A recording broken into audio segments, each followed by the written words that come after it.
Hello, welcome back to Otter Pop Culture. Today we're going over the second album by London-based singer called Becky Hill and her second album called Only Honest on the Weekend. So, to be honest, I did not get into her very first album called Get to Know. It came out in 2019, which is, I don't know what the fuck, where the hell I was when it came out, because I was definitely keeping track of her singles because I love her voice and I love the fact that she's one of those people that lean into doing EDM, and she has a perfect voice for like all of that kind of like belting and just, I love it. So I've literally always followed her. I don't know where I was in that direction when I missed the album, but I got this album, so we're gonna go into this one. This one is very EDM based or heavy, and as usual, as she usually does, and I love it. I think it's great. I think this album kind of talks about a couple of things. I think it mostly talks about love. Going between, it seems like from 1 to 5? 1, no. 1 to 7. Oh no, 1 to 6 actually. I feel like from track 1 to 6, we have a full-on arcing, it feels like. So it goes off with like I Got You, and it's talking about like being like devoted to a person, devoted to their partner, or to her partner, and loving this partner no matter what, and to the point where she's like, if somebody tries to fuck with you, they're fucking with me. I'm coming after them. I'm coming for blood, kind of thing. And then it goes into Next Time or Last Time, which is one of my favorite songs, which just talks about the kind of making it work instead of breaking up, and kind of just this is the last time of them making it work. To going into Make It Hard to Love You, where it seems like the lover that she's involved with won't open up with her, and so it's kind of making it difficult for her to love him when he's not really kind of letting her inside. And then it goes into Better Off featuring Shift Key, which is another one I really like. The music, love it. Lyrics, perfect.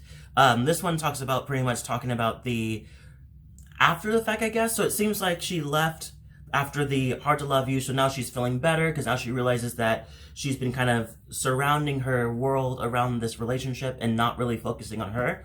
So now she sees that who she missed was not him, was her in the end. Going into Remember with David Guetta, which is their first collab together. This one's like she involuntarily keeps thinking about him whenever she feels like she's doing great. Something about him reminds her of him. And then it kind of I feel like Perfect People is attached to that in some way, but it makes me feel like she found somebody new, or she maybe got back with him due to the fact that she remembers all these things, so she just can't help but really love those memories. So got to the point where it's just like, fuck it, we need to get back together. So they do, with the acknowledgement that they're not perfect, and knowing that as much as they're not perfect, that she's perfect, that she feels like they're perfect with each other, for each other, which is I kind of didn't really get entirely, but one part I love is, one part that I feel like it makes more sense is when she says, making love in a house that's burning down, but I feel so torn, it feels so warm. It's a very weird space where it's like, it feels like it's going downhill, but even when it's going downhill, you can't help but feel good because, you're still in the relationship that you like,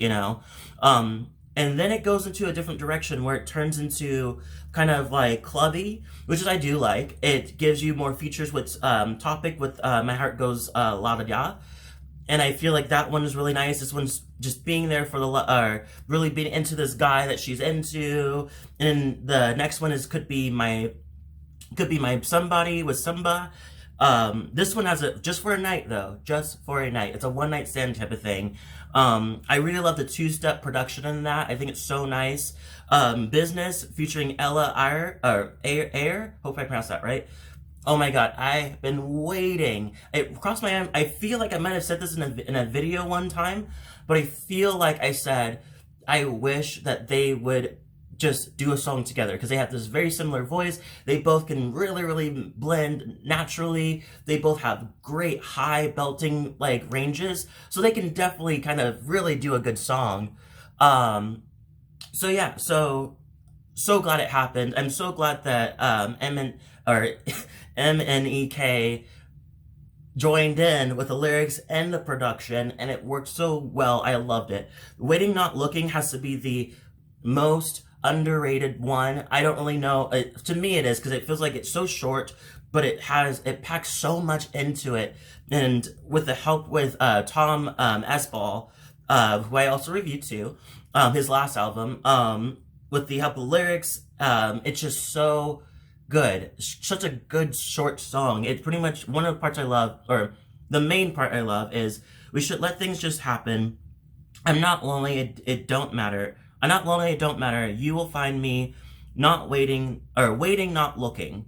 Kind of thing is just like, she's very, very, very sure that there will be some guy that will come, and that magic and the finding love will just happen. She knows it will happen, so she's not looking for it. She's just waiting for it. It's a kind of just letting the universe, or let life kind of play the tune on, so you can kind of get to what you want to get to, and without expectation, you know. And I love that. And I love that all of that was said in that one short song, and I think that's very, very cool to do. And then we go into Distance, which is one I didn't really star, but I did, because I wasn't really sure which one it was about, whether it was about a long-distance relationship, or it was about losing a friend or a family member, because I feel like it could work in both ways. But the whole, like, it doesn't matter how far you are, I always feel you here with me. Sloppy handwriting, sorry. So this one definitely feels like it literally could be both ways. That full-on lyrics could be both ways. But I like it in that way, in the weird way. I kind of like it that it leaves it off. At first I didn't, but now as I'm thinking about it more, I think I do like it that way. Lessons featuring Banx and Ranx. I love Banx and Ranx.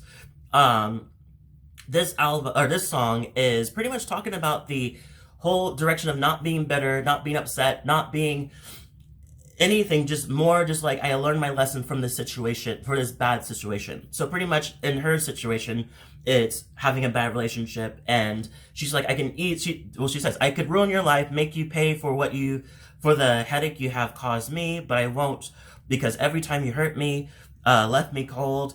I skipped some lines. Every time I'm crying, has taught me what I know, so I thank you for the lessons. Pretty much saying thank you for teaching me what I don't want to have in the future, you know? And then I didn't really start any ones after that, but I do want to get a shout out to Through the Night featuring 220 Kid. I feel like this one is really nice. I love MNEK. I wonder if that's how you pronounce it, because I feel like I spent years doing the same thing. Anyways, he's on lyrics. He kills it on lyrics naturally. But this song is really nice. For some reason, the lyrics is really fun. I love the fact that it starts off with Through the Night, ends with Through the Night, but each one kind of, I don't know, I can't really describe it, but it feels like each one connects to the other one, like it's a full-on sentence without really being a full-on sentence, while talking about different situations that have to do with each other. I don't know if that makes any sense, but that's what it feels like. But yeah, I like that song, and I want to give a shout out to Is Anybody There? I feel like this one's about a lover that's emotionally unavailable. This one pretty much, I like the idea that she's very, very, like, it's a weird space where she's really respecting herself in a way, with the whole, like, oh, sorry, this is not the right one. No, it's not that right one. There's a different one that does the same thing, where she's like, I want you to open up, but you're not opening up, so bye, I'm leaving. And it was like, wow, that's kind of fucked up, but it's just like, no, it's not fucked up at all. It seems like there's been a chance of getting him to open up, but he doesn't really open up. So it's just like, well, I don't think this is really matching up then, you know? Like, it's not gonna just stay here and just be a part of this person that's not opening up, you know? So I feel like it connects to, Is Anybody There? But in this one, it kind of seems like more of like she wants to show that she, kind of go in more detail about it. It's just like, how can you feel me when we both know you feel numb? So very interesting kind of message and lyric in that one. Anyways, that's pretty much what I got from this album.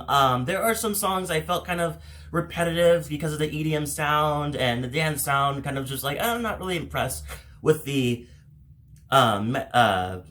production, but the lyrics were really the top tier of the album, I feel like. I give this album a 8 out of 10. Leave a comment below, tell me what you thought. If you like this album, let me know. If you like this video, let me know. Hit the like button, subscribe button, notification bell too. And thank you so much for watching, and I'll see you all in the next video.